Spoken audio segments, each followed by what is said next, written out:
Good afternoon, everyone. I'm Emma Steeley. Welcome to the second session of the day from Equifax and AccountScore. I have had the pleasure of working with Oakbrook Finance for the last 3.5 years.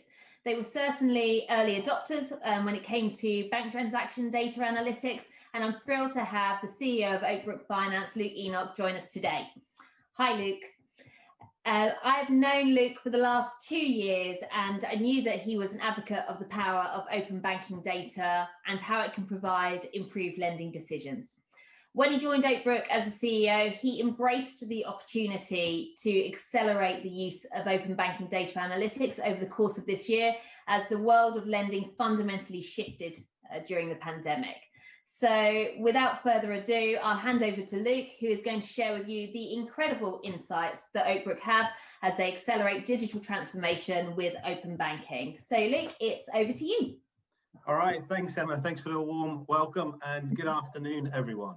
All right, so let me first start then with a little intro to Oakbrook Finance for those of you that aren't familiar with our business. Introducing Oakbrook. So we're a consumer lending and technology business. We were founded in 2011, and really at the heart of Oakbrook is a set of capabilities founded around technology and analytics. And over the last 7 years, under the brand of Likely Loans, we've lent just north of £600 million.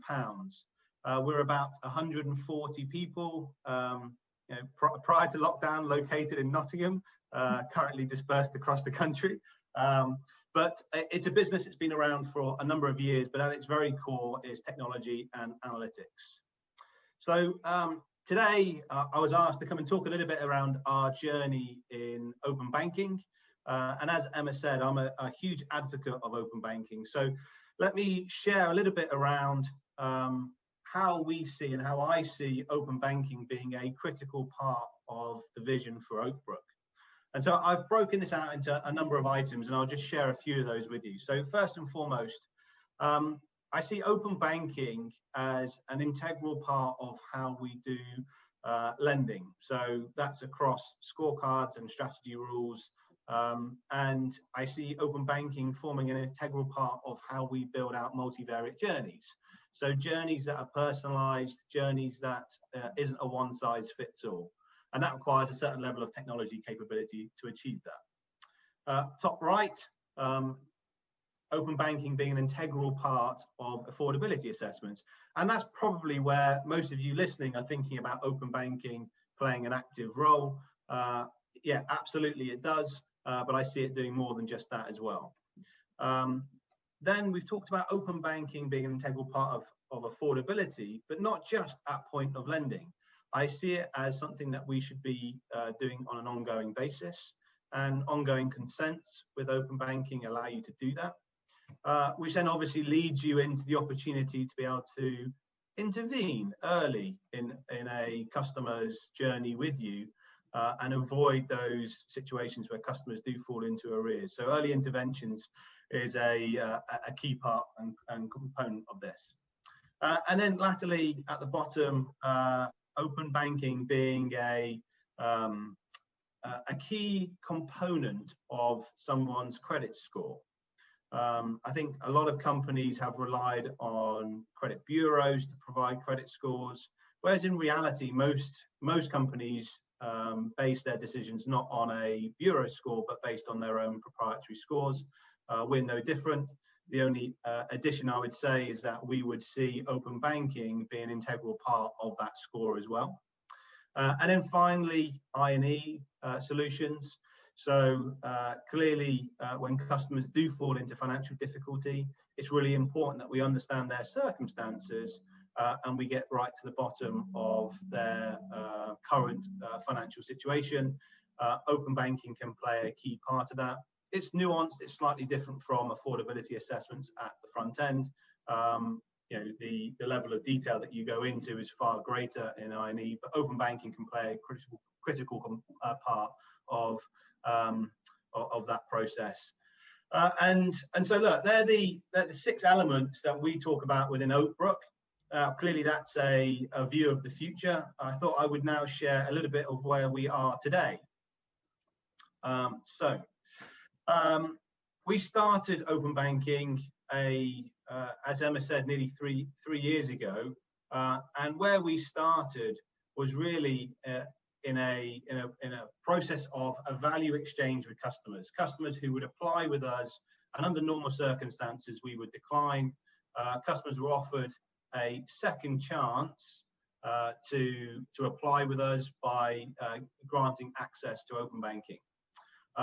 And what we found is that actually 45% of customers would complete that open banking journey end to end, which actually is a pretty good number, given that, that there's a range of areas where customers drop out.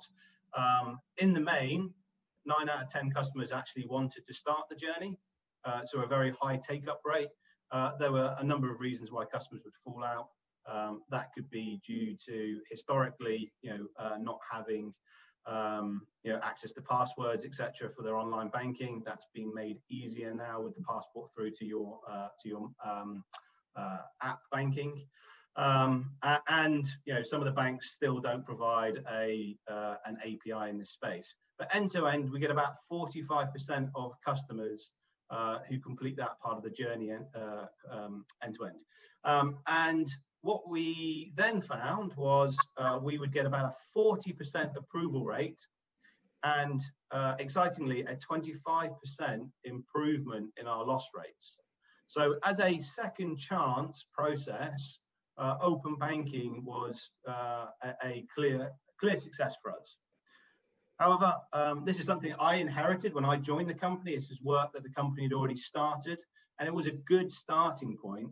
But the reality was the amount of customers going through this journey was about 1% of our customer base. So whilst a great first start, in terms of its overall impact and influence on the business, it was relatively modest. So let's flick forward through to what we've done since then. So I'll describe the 3 items, and then I'll give you some examples.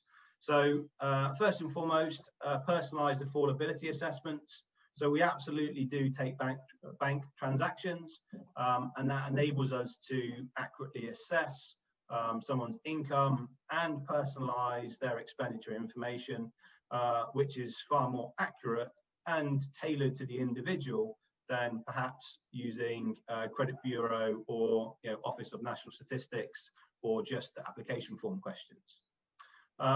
Second one is around enhancing credit risk decisioning. We see, and for those that work within banks, this won't be a surprise because they have access to a lot of this type of information, but open banking data and the bank transactional data adds a huge amount of power above traditional credit reference agency data. And I'll give you an example of that in a second. And then behavioral nudges. With ongoing consent, we are able to see how customers are managing their finances and provide behavioral nudges to customers to try and avoid them falling into financial difficulty. So I'm going to give you a couple of examples. So this is a bespoke variable that we created, and I guess what I've done for the purpose of this presentation is make this nice and simple. We have more complex elements that we've built, including scorecards. But for the purpose of illustrations, this is one bespoke variable that we created. And depending on true or false on that variable, we can clearly see there's a near 2 times the credit risk performance separation. So for a variable to split risk, this is a hugely predictive variable, and that's over and above our credit score that we would use prior to this information. So it's a huge risk splitter. And for all of you that think about open banking primarily in the context of affordability, I wanted to demonstrate the power of open banking in enhancing credit risk decisioning as well. And then this last example, which is pretty hot off the press, and is something that we've been working towards. And I think a lot of you will be wondering how to use open banking in the context of aggregator journeys. And so this is an example of something that we've been building and have just launched. So starting on the left, the customer has already consented to open banking with the aggregator, including the customer obviously giving consent to use open banking data for lending offers.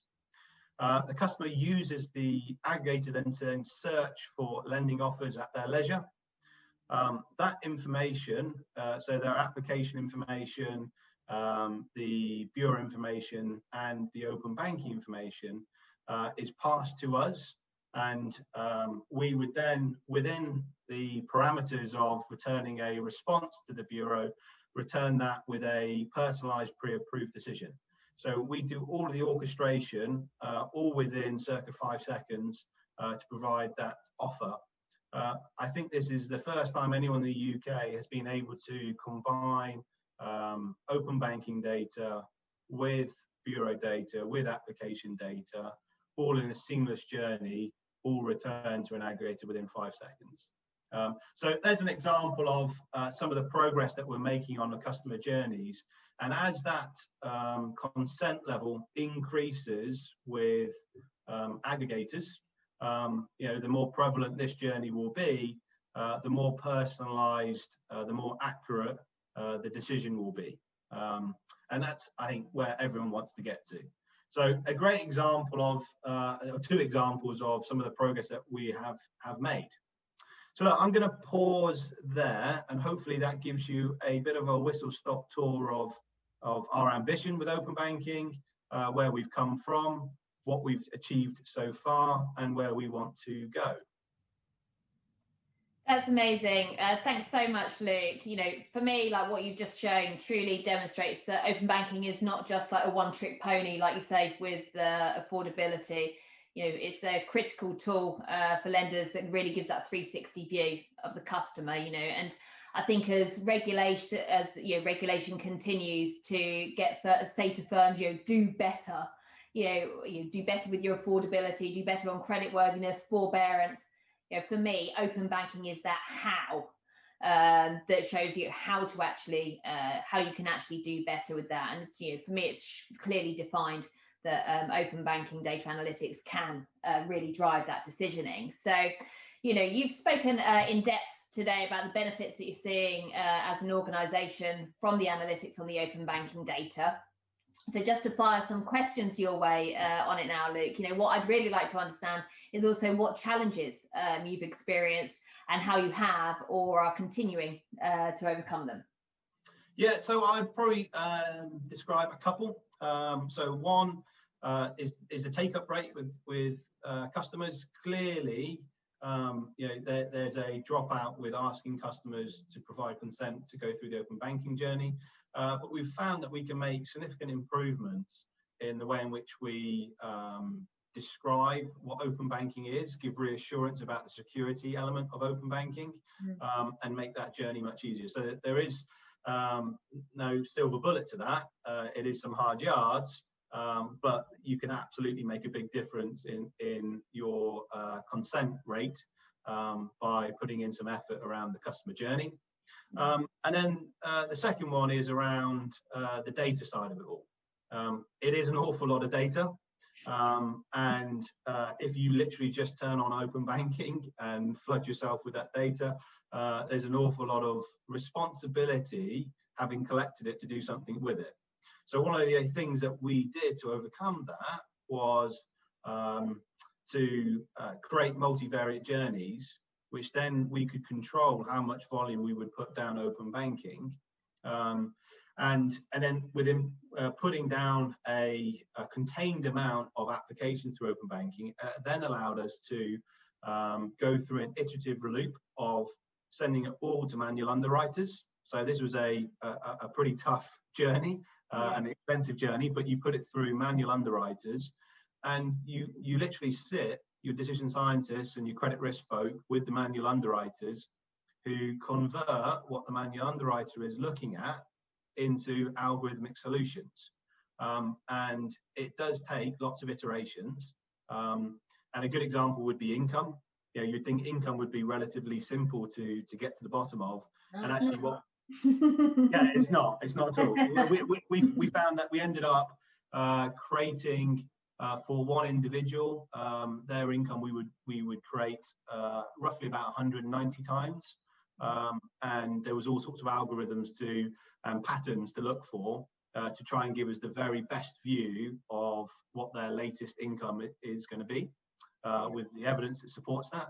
And so that's an iterative process, and what we've managed to achieve is slowly over time, reducing the reliance on manual processes and building all the algorithms to make it automated, which is why we've now got to the space where we can now work with an aggregator and return the information within 5 seconds.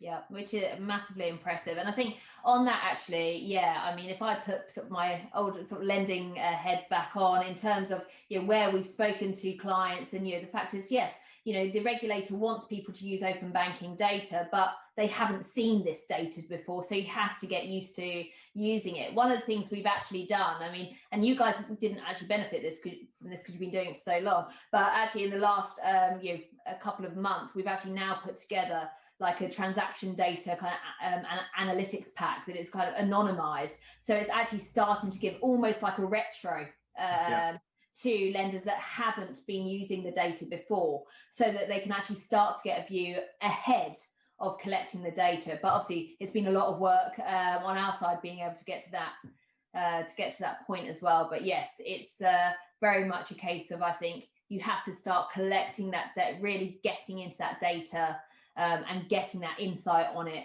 before you can really obviously roll it out as you guys have done now. Yeah, I was tempted to say don't help everyone too quickly, but actually, to be honest, in my view, things like affordability and open banking requires an industry to move. That's one of the reasons why I'm speaking today. So I say that tongue in cheek. Really, actually, I would be very happy to talk to anyone around the experiences that we've had, because it's only through the industry moving and adopting open banking more that we as an industry will be better at what we do. Absolutely, and obviously we've been working together for some time now, and you are obviously one of the consumer lenders who've got the most experience in using the open data analytics that are available. So really, is there any advice you'd give to the organisations that are looking to utilise data for the first time, and what kind of things should they actually be looking out for in the first instance? Yeah, so I would say try and control the size with which you start with. Because I think to try and get an organisation to move towards using open banking, it can be too daunting to suddenly talk about all your applications suddenly having all this transactional level data. And so I think the best way to move a culture and move an organisation is try and box in the size of the challenge. And you can do that by what we do, which is creating those multivariate journeys. And don't expect it to be the answer for tomorrow. It does take a bit of time to learn your way through this, and so also have a level of pragmatism around how quickly you can get to the results. And then what to look out for. I think the obvious place that everyone will go towards is looking at things like disposable income, expenditure, income calculations. I would say, of course, that's really important, and of course, that's something that you should prioritize. But don't just look there. Open banking's got huge commercial value for risk segmentation and so on. So for all of the credit risk folk out there, also see it as a big opportunity for them as well. Great, thank you. So, you've continued to accelerate digital transformation and growth at Oakbrook in the last 6 months. So now what is next for Oakbrook? Yeah, so look, we have a really clear purpose for Oakbrook, which is to simplify and personalize borrowing. And I'm very proud of the capabilities that we have built. So we've built lots of analytical capabilities, lots of technology capabilities. But I think the next stage for us is to bring to market far more customer-centric propositions. So expect to see lots more propositions, more innovative propositions that I think really translate into better customer outcomes, proof points for better customer outcomes, and a range of different brands that go alongside that as well. So an exciting journey. Yeah, sounds like super exciting stuff. So, yeah, really all that remains for me to do is thank Luke for being so candid today and delivering such a great presentation. Yeah, I'm sure that for lenders who have been yet to be convinced on the advantages of the analytics on open banking data and the implementation and the rollout of it, that Luke has certainly given you guys some food for thought. So thanks very much to everybody. Thanks again to Luke, and we'll see you soon. Thanks, Emma. Thanks. Take care. Bye.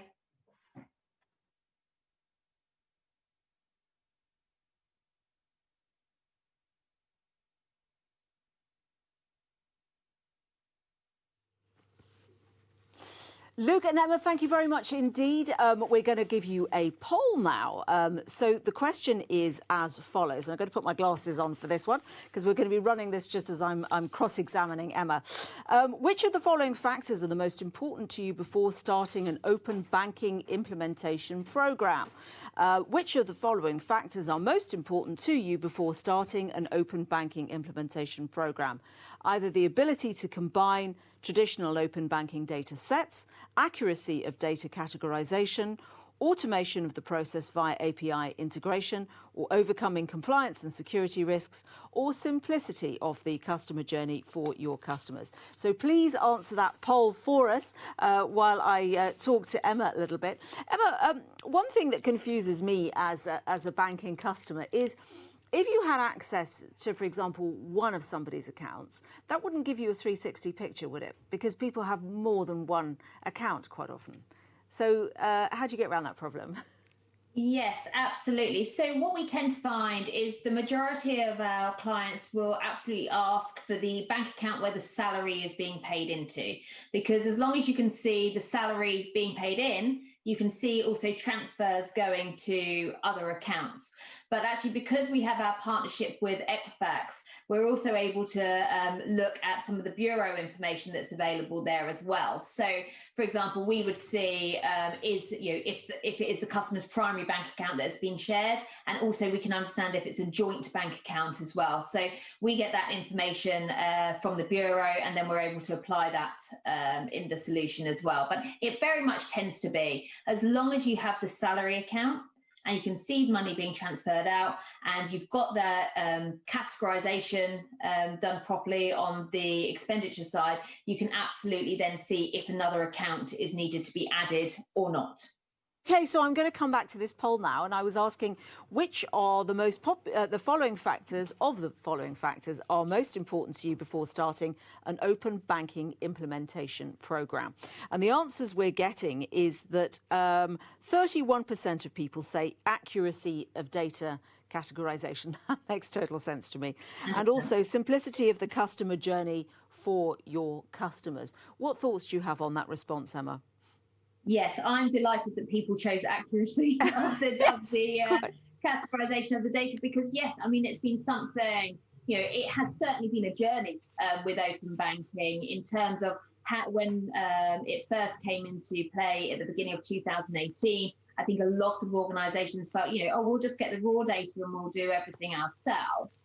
But actually, really the value is in the analytics that can be provided on that data, and to enable the lenders to be able to make the real-time decisions. Now, simplicity of the journey, I think, is an interesting one, because it's a formulaic regulatory journey when it comes to open banking. So, every single regulated provider is required to get explicit consent from the consumer. They're required to discharge their regulatory responsibility of displaying that data, giving the customer the opportunity to see that data back in terms of the end user as well. I think one of the things that has been raised several times by clients, certainly in regards to that 90-day refresh that is required if they're having recurring access to the data, which we've definitely seen an increase on over the pandemic. But the fact is, it is written into PSD2 law, and so because it is law, as much as people complain about it, it's not going to change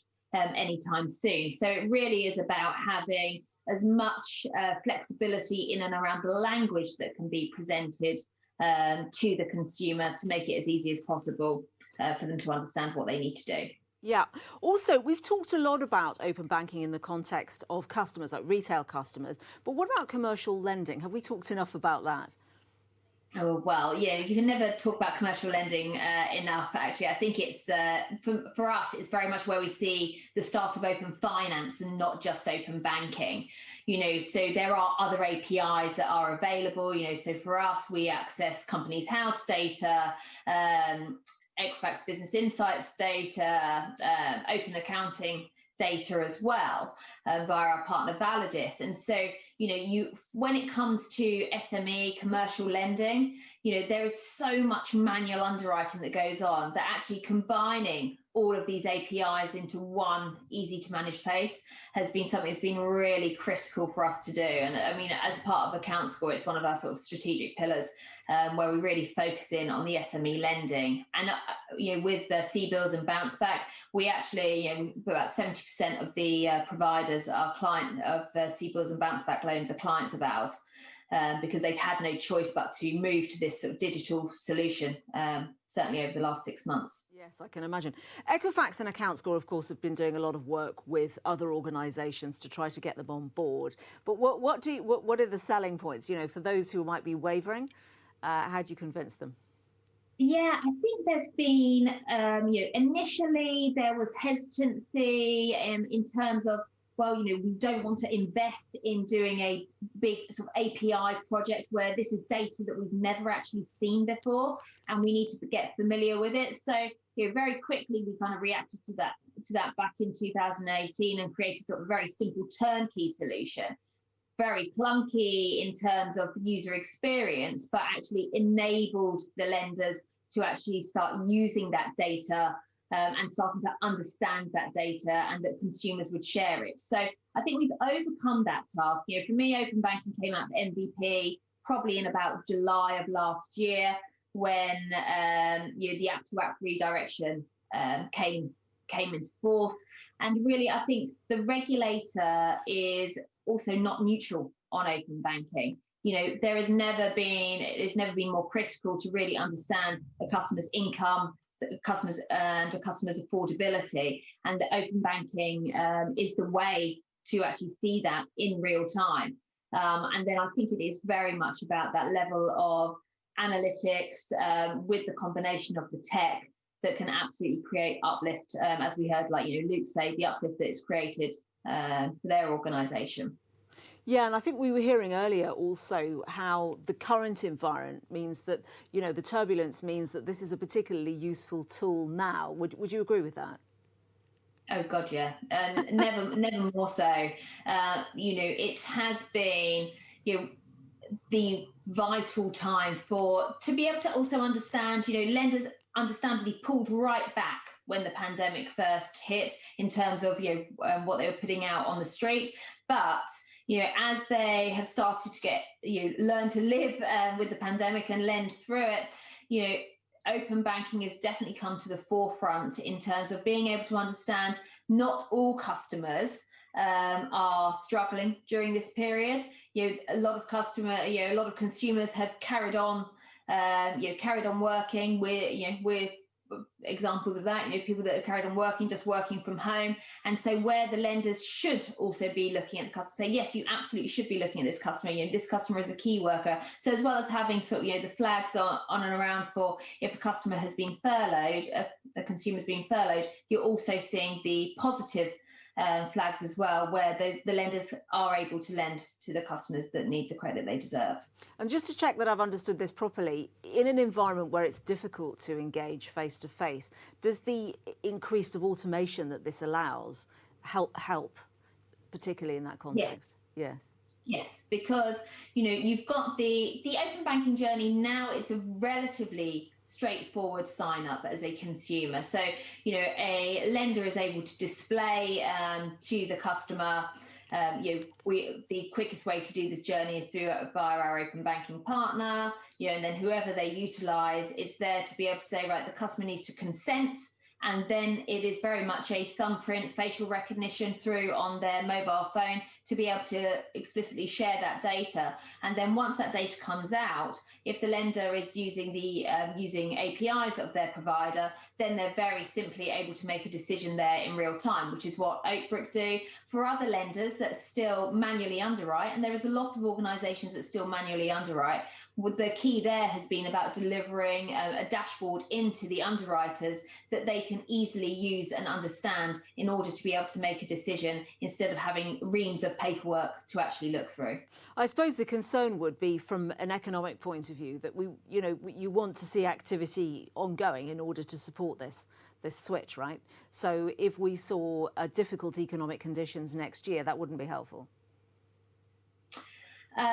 Yes, I mean, yeah, it's I don't think it would be helpful. I think what's important is for the lenders to actually have that ongoing access to look at the customer's account and be able to understand, where the customer is, on the up, or if that customer is struggling. Because if that customer is struggling, you're able to tell that from the transaction data. And if they're having, if they are becoming vulnerable, you need to be able to react to that accordingly and treat that customer fairly. So I think that there are all the benefits still in having that data and having it on an ongoing basis.